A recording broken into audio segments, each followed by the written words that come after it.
Hey everybody, it's Paul Ramsey, and today I'm joined by Peter Blum, who is presenting at the 2017 NGH convention. Good morning, Peter. How are you? Morning, Paul. I am fine. Outstanding. Yeah. So you're going to be talking about entrancements and entrainments, sound and music to enhance your practice. I have always been fascinated by the concept of entrainment. I'm so glad I get to talk to you about this today. I have a very limited knowledge of it, and so but I've always loved the sort of unique stories that I have heard. This is a 2-hour session on Friday, August 11th at 7 p.m. If you guys want to hang out with Peter, it's going to be Friday, 7 p.m.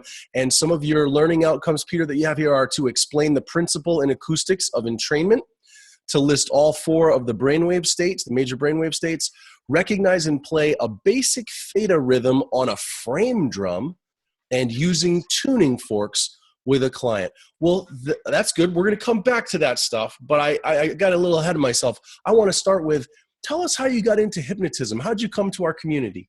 Okay. Back in the 1980s, I was working as a journalist and doing a series of articles on alternative forms of healing. At that time, things like chiropractic, shiatsu, acupuncture were not as nearly as mainstream as they are now. So I was writing these articles, and my friend Richard Zara returned from California, where he had been studying with John Grinder, one of the founders of NLP, and he called me and he said, I think I should be part of this series. So I went and interviewed him. And he was talking to me about Ericksonian hypnosis and neuro-linguistic programming. This was in 1985. Wow. I thought I was fairly hip, but I'd never heard of either of these things. I was intrigued, fascinated. In the course of writing the article, part of the perks of doing this was I got to experience all these modalities. So Richard put me in this chair and put on a very early model of a brainwave machine with goggles and headphones, and put in a tape of a double induction, and basically left the room. Really? Yeah. And I'll go make a cup of coffee. I'll be back in a little while. Exactly. Well, his theory, his basic was all hypnosis is self-hypnosis. So I'll get you set up in the correct environment where you'll be getting this. And as a matter of fact, ironically, that was my first exposure. I didn't even know the word entrainment, because the pulsed light and sound through the goggles and headphones were in alpha theta brainwave rhythms. So I found out much, much later, but I'm getting a little ahead of myself. I wrote, I had a fabulous experience, came back a week later, and I said to him, that was great, felt wonderful. I recognize this state. It's nothing new. I thought I didn't know what hypnosis was, but this is very close to other things I've experienced in meditation, in yoga, doing the corpse pose, et cetera, et cetera. And he said, exactly. It's all part of the spectrum of consciousness. I said, but what would I use it for? And Richard said, anything you like. And I said, okay, I'm an avid tennis player. Could I use it to help my tennis game? And Richard said, absolutely. So we did a very different type of session the next time. This is all, under the guise of writing research for my article. And he did something called anchoring excellence. And he gave me an anchor for peak performance. And I went out and I played better than I could remember, and beat people that usually I had trouble with. So I walked back into his office the next week and I said, I'm a believer. This stuff works. And about a year later, I reached a point where I needed to, I don't know if you know the metaphor in corporate trainings, they often talk about the frog in boiling water. Yeah, sure. So I was slowly boiling to death at my current position, working for this small newspaper. It was great when it started, but I'd outgrown it. And I didn't know what to do. And I spoke with Richard, and he said, why don't you do what I do? I think you'd be good at it, and I'll train you. And I need someone to run my office, and I'll pay you well to be my office manager while I'm mentoring you and training you. And I said, this sounds like the proverbial offer I can't refuse. Yeah. So I jumped, and that was 1986, 85, 86. So I'm celebrating 30 plus years of That's so in this cool. field, and That's so great. yeah, and I never looked back. It was, it's like I used to tell people I don't know what I want to do when I grow up. I was in my late 30s, and I was like, okay, this is it. I get to help people. I get to have fun, Yeah. and I get to make money. That's, Yeah. what better? It doesn't get better than that. So that's how I got involved, and so I've been doing it pretty much full time Cool. since the mid to late 90s, 80s rather. Yeah. Very nice. Thank you for sharing that. That's great. Tell us, again, as you've just said, you've been in it for a while.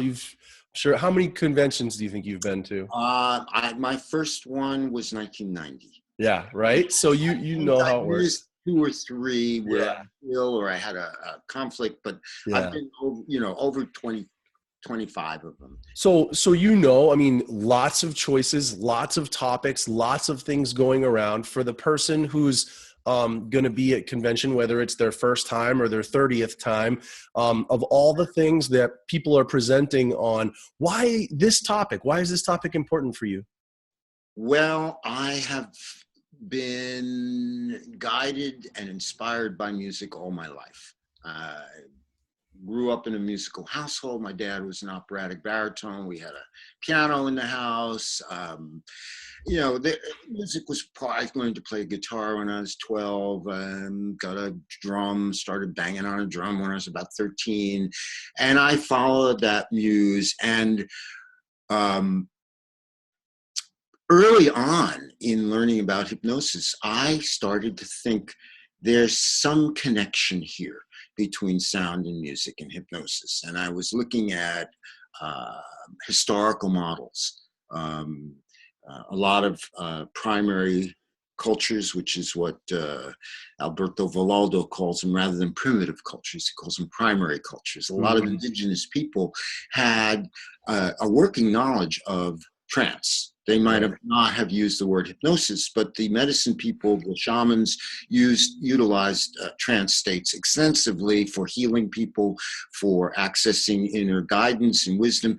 And they almost always used some form of music, singing, drumming, rattles, something, playing a flute, something along those lines to help support, to induce the state and to help support it while a person was in that state. So I was like, well, if it's good enough for those folks, then there must be some connection here. And I was doing research, and I sort of had developed this parallel career where I was doing work as a musician, playing semi-professionally, and also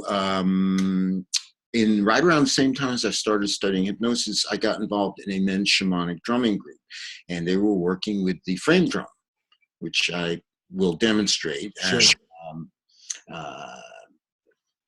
Actually, let me go off camera for 1 second. Okay.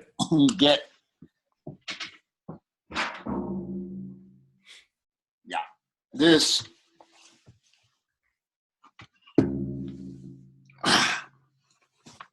This is a frame drum. Oh my. Yeah. Oh my, look how big it is. Yeah. And very resonant. Yeah.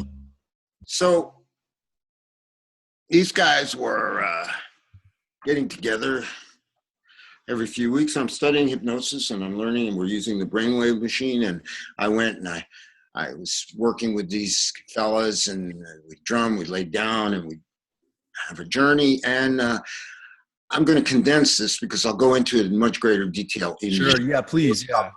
But there's a particular rhythm that they use in drumming to guide people into this state. And it's rather rapid, and it goes something like this.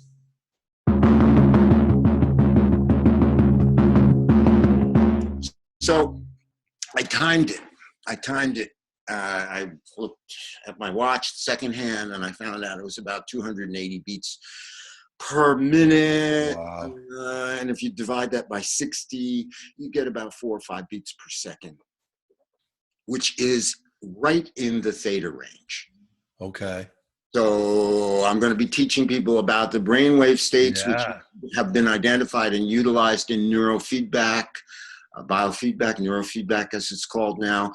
And so of the 4, beta, alpha, theta, delta, theta, that one that's 4 to 7 beats per second, is the one that's associated with the trance state, with hypnosis, alpha and theta. That's what we want to coax people into. We want to invite them into that state when we're working with them.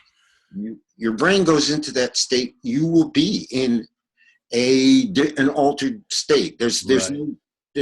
you can't be generating those frequencies and not experience a different state. So, Peter, that brings me to the next question then, which is, okay, I come and I hang out with you and you give me these basics, the drumming, the musical concept, but now I know this stuff, but where's the value and implementation of this stuff for people who are still wondering, if this is the right thing for them? Good question. Let's go back to entrainment. What is entrainment? Entrainment is a principle in science and physics that says that any 2 objects that are vibrating in close to the same frequency will tend to match. Right? So they'll come into congruence, basically, right? Good word. Yes, they will come. They will be synchronized. Yeah, that's a better. Yeah, they will synchronize. So, examples that are frequently given are female roommates in college.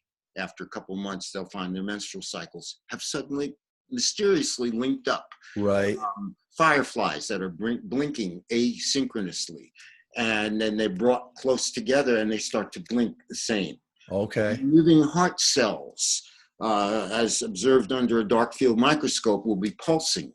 And if brought in proximity, they will start to pulse together. So yes, it's fascinating. It is fascinating. So I'm encouraging people to adopt a musical perspective in their, or sort of a grid of understanding in all of our work, in all of our communication as human beings. We're looking for rapport, right? Any good communication between 2 people, whether it's somebody trying to pick somebody up at a bar, or a lawyer talking to a jury and trying to convince them of his point of view, right, or a therapist working with somebody, you want to establish rapport.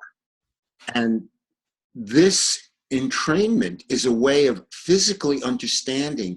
Maybe we're all energetically pulsing our fields. If you could see, and some people will give workshops on this, on reading the aura. If you could see the aura, it's pulsating, that energy field. When 2 people come in proximity and we're having a good communication, I understand just what you're saying. Chances are they're entrained. Yeah. We've gotten entrained. So sound is a way of actually an audible form of working with this entrainment. If you learn these basic tools, you can play pre-recorded music in the background. If you don't feel like you're a musician, you can put on some Baroque music.